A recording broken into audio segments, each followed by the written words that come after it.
Hola a quienes me vean. Ana y yo habíamos logrado un nivel tan sanguíneo de compenetración que una noche de apagón, de hambre, apenas adormecida, desasosiego y calor, ¿cómo es posible que siempre hubiese aquel cabrón calor y que hasta la luna iluminase menos que antes? Como si solo se cumpliera una necesidad natural, comencé a contarle la historia de los encuentros que 14 años antes había tenido con aquel personaje a quien desde el mismo día que lo conocí siempre había llamado el hombre que amaba a los perros.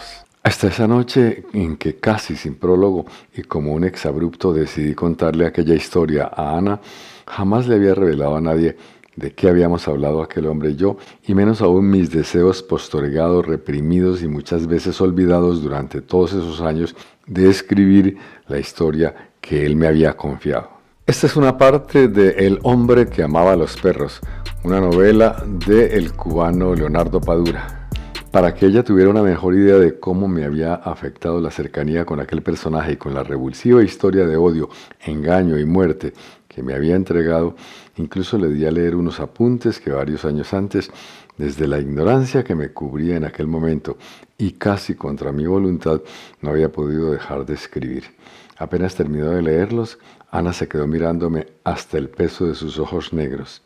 Aquellos ojos que siempre parecían lo más vivo de su cuerpo, comenzó a escocerme en la piel y al fin me dijo, con una convicción espantosa que no entendía cómo era posible que yo, precisamente yo, no hubiese escrito un libro con aquella historia que Dios había puesto en mi camino. Y mirándole a los ojos, a esos mismos ojos que ahora se están comiendo los gusanos, yo le di la respuesta que tantas veces me había escamoteado, pero la única que por tratarse de Ana le podía entregar. No lo escribí por miedo. En ella pasamos por muchos ambientes y momentos históricos. De una parte la Cuba de los años 90 y la de cada día. También por la Unión Soviética, tanto por los años 20 como por los años 60 y 70 del siglo pasado. Por la España de la Guerra Civil, el México de Trotsky entre 1937 y 1940 también. Algunos otros países, Turquía, obviamente una parte de Europa, todos pasan de manera alternada por esta novela histórica que tiene mucho más de historia que de novela. La bruma helada devoró el perfil de las últimas chozas y la caravana penetró otra vez en el vértigo de aquella blancura angustiosa sin asideros ni horizonte. Fue en ese instante cuando Liev Davidovich consiguió entender por qué los habitantes de aquel rincón áspero del mundo insisten desde el origen de los tiempos en adorar las piedras. Los 6 días que policías y desterrados habían invertido para viajar de Alma-Ata a Frunze, a través de las estepas heladas del Kirguistán, envueltos en el blanco absoluto donde se perdían las nociones del tiempo y la distancia, le habían servido para descubrir lo fútil de todos los orgullos humanos y la dimensión exacta de su insignificancia cósmica ante la potencia esencial de lo eterno. Al leer esta novela es muy fácil sentir una especie de cariño por el personaje de Trotsky, tanto si uno conocía sobre Trotsky antes o no conocía nada, y también independientemente de si lo apreciaba antes como pensador social y como actor político o no. Ya bajo el árbol, Ramón volvió a sonreír al observar el retozo de Luis y el pequeño churro. ¿Me vas a decir a qué has venido? ¿Quién te ha enviado? Kotov quiere proponerte algo muy importante, dijo ella, y volvió a colocarlo bajo el cristal verde de su mirada. ¿Kotov está en Barcelona? De momento, quiere saber si estás dispuesto a trabajar con él. ¿En el ejército? No, en cosas más importantes. ¿Más que la guerra? Mucho más. Esta guerra se puede ganar o se puede perder, pero ¿qué coños dices? No podemos perder, Caridad. Con lo que están enviando los soviéticos y con las gentes de las brigadas internacionales, vamos a joder uno por uno a todos esos fachas. Eso estaría bien, pero dime, ¿tú crees que se puede ganar la guerra con los troscos haciéndole señas a los fascistas en la trinchera de al lado y con los anarquistas llevando a votación las órdenes de combate? Kotov quiere que trabajes en cosas importantes de verdad. El libro de Padura presenta una excelente biografía del asesino de Trotsky, de la cual yo creo que uno sale con una ambivalencia o ambigüedad entre susto, odio y una cierta admiración por su disciplina su capacidad de sacrificio por lo que él considera su misión revolucionaria, hasta el extremo de frialdad y de casi santidad, entre comillas, que él siente como muchos violentos que actúan con la disculpa, entre comillas, de las buenas intenciones.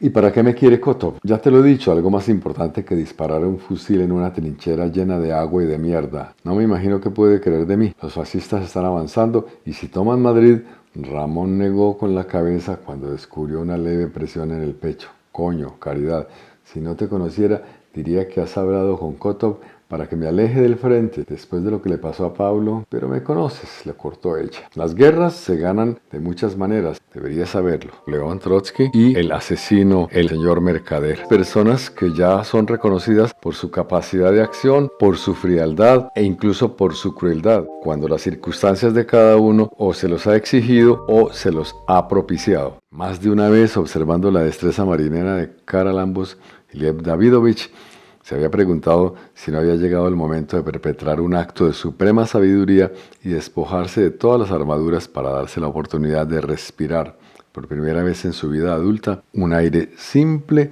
como el que alimentaba la sangre del pescador, lejos de los torbellinos de su época. 4 años de exilio, 5 de marginación, decenas de muertes y decepciones, revoluciones traicionadas y represiones feroces, sumó Lev Davidovich, y tuvo que admitir que quedaban pocas razones para la esperanza. En la narración que hace Padura existen una enorme cantidad de detalles, de lugares, de personas, en todos los ambientes en los que ella se desenvuelve. Esto hace pensar que hubo una muy buena investigación para poder escribir esta novela. Si uno se interesa por quienes allí aparecen mencionados, o por los lugares, o por los momentos históricos, o por la geografía misma, estoy seguro de que va a encontrar que todo es verdad, es fiel, está muy bien reflejado, está muy bien recogido en la novela, incluidos documentos históricos. Ante el precipicio al que se asomaban él y su familia, Lev Davidovich lamentó como nunca la falta de realismo y el exceso de confianza que lo habían cegado durante años,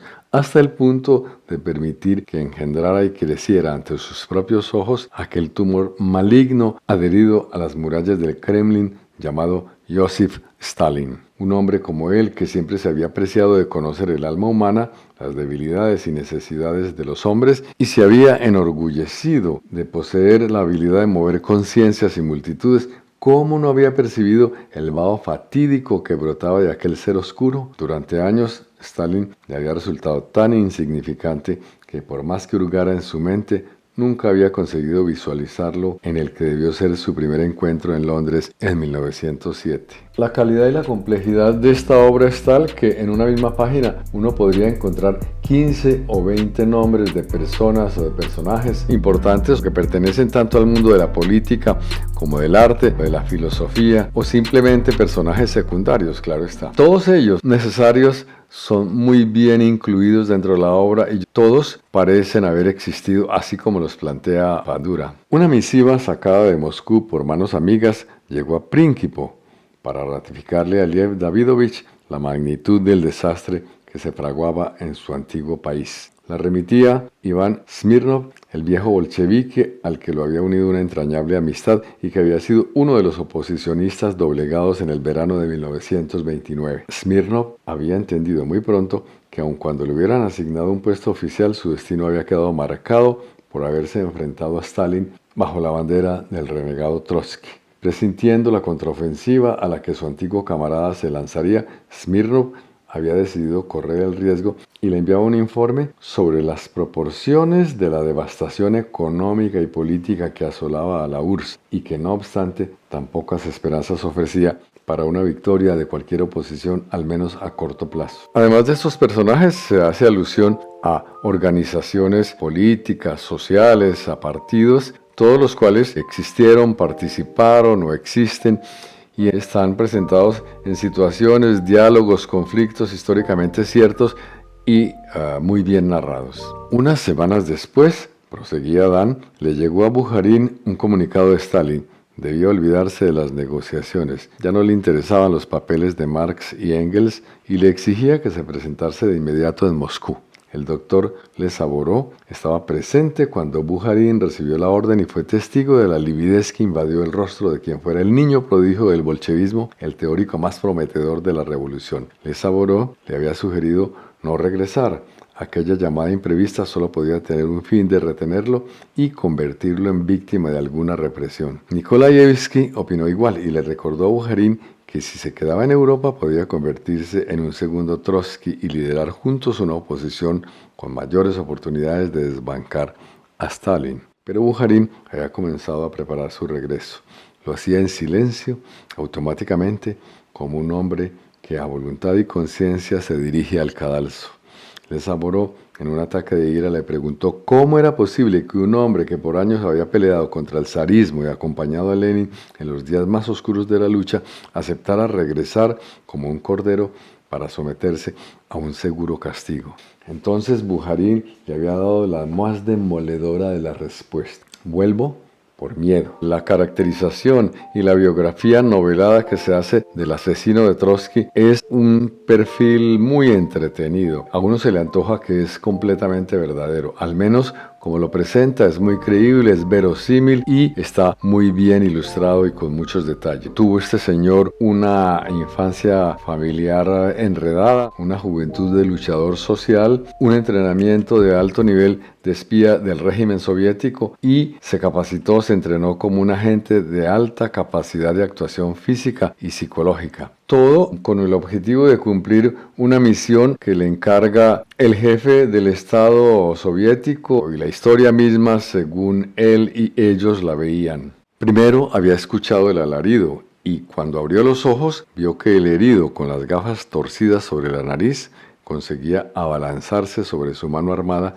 y se aferraba a ella para clavarle los dientes y obligarlo a soltar el piolet manchado de sangre y masa encefálica. Lo que sucedería en los siguientes minutos se había convertido en una amalgama de imágenes donde se confundían algunos recuerdos vívidos con los relatos que iría escuchando y leyendo a lo largo de todos aquellos años. Aseguraban que tal vez paralizado por el grito y la inesperada reacción del herido, él ni siquiera había intentado salir del despacho. La novela del hombre que amaba a los perros puede ser su mejor trabajo. Mantiene el interés y la emoción durante la larga trama de ese asesinato y de ese personaje de Trotsky, uno de los hechos centrales de la historia del siglo XX. Y decían que mientras los guardaespaldas lo golpeaban con las manos y los cabos de sus revólveres, él había gritado en inglés: "Ellos tienen a mi madre, ellos van a matar a mi madre". ¿De qué vericueto de su mente habían salido aquellas palabras no previstas? Recordaba en cambio haber atinado a cubrirse la cabeza para protegerla de los golpes y que había comenzado a llorar al pensar que había fallado.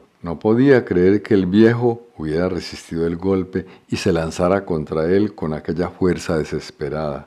Entonces había rogado a gritos que lo mataran, lo deseaba y lo merecía. Había fallado, pensaba. Alguien lo escribió, esta vez Leonardo Padura, y este libro, El hombre que amaba a los perros, dan ganas de volverlo a leer. Hasta la próxima.